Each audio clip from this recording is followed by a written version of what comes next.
The Battle with Me. Now that may sound a little bit like an odd title, but I think it's going to make sense as we study through these passages of Scripture based on the book of Genesis. So if you have a Bible, I invite you to open it to the book of Genesis. Let me begin by saying that this message is dealing with the subject of selfishness.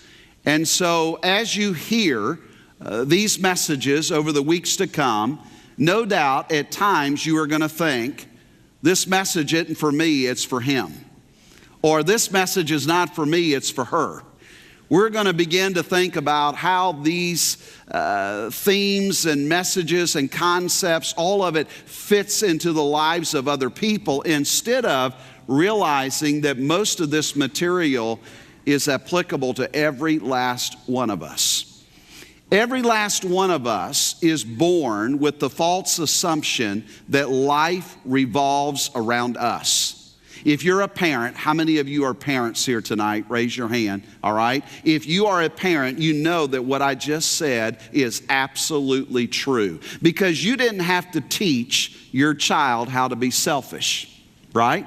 You didn't send them to Selfishness 101. Just so they could learn how to be selfish. No, it comes naturally to every child because every child is a descendant of Adam.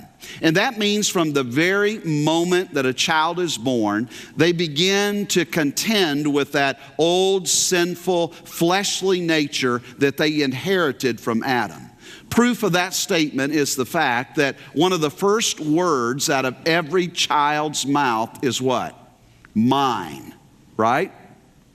Our workers in the nurseries deal with that all the time, where they have one child grasping for the toy that another child has, and the whole time repeating that one word, mine, mine. That's why one of the primary tasks that we have as parents is to help our children understand at a very early age that life doesn't revolve around them.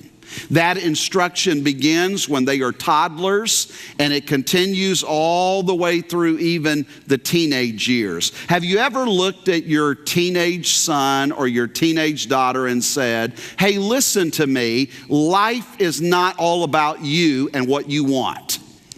It's a battle that begins when they're very young in those toddler years, and it continues all the way up into the teenage years. As a parent, it doesn't take you very long to figure out that it is quite a challenge, even at times an all-out battle, to turn a self-centered child into a young adult that actually cares about the needs of others and realizes that there is more to life than just getting what they want.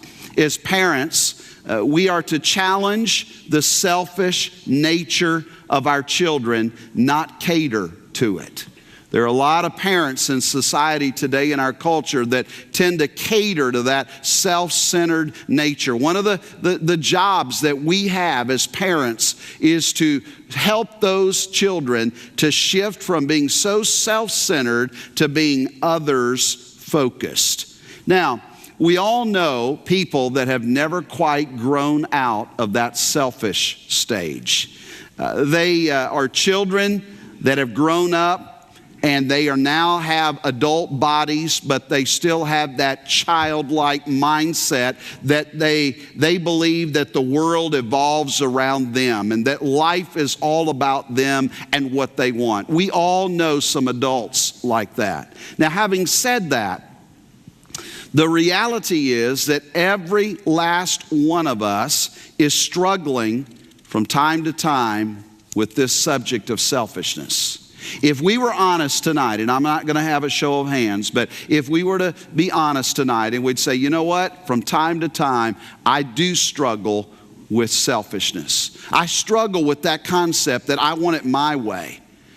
I want people to meet my needs, and That's what we struggle with even as adults. Now we understand we were born with that inherited nature, that self-centered nature from Adam. And as parents, we battle that in the lives of our children all the way through those teenage years, helping them to understand that it's not about you, but it's about meeting the needs of others. And it's about living your life for the honor and glory of God. It's instead of having this humanistic mindset, that we have a theistic mindset where things are God-centered instead of man-centered. But if the truth be told, every last one of us battles with this issue of selfishness.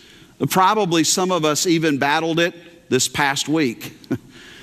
Maybe you can reflect back on this past week and say, you know what? Yeah, I do remember some occasions where I really struggled with that. I wanted my way. I didn't want to compromise. Well, here are 6 signs that we're struggling with selfishness. Number 1, you like being in control all the time, and it's difficult to compromise. If you're one of those people that you like to be in control, and you actually don't like it when others are in control, because that means that you're not in control, and that bothers you.